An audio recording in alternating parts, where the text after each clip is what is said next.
negaren la crisi. Els altres ens han acabat d'enfonsar. Entre els dos han donat 130.000 milions d'euros a la banca, diners que eren nostres. Pactaren una reforma constitucional i ens han llevat la sobirania per donar-li-la a la Troika. I no han après res de tot això.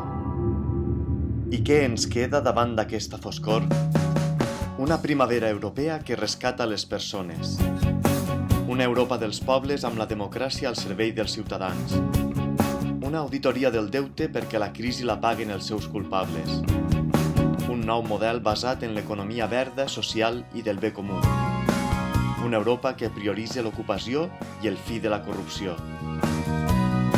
Una primavera europea per a una Europa de les persones.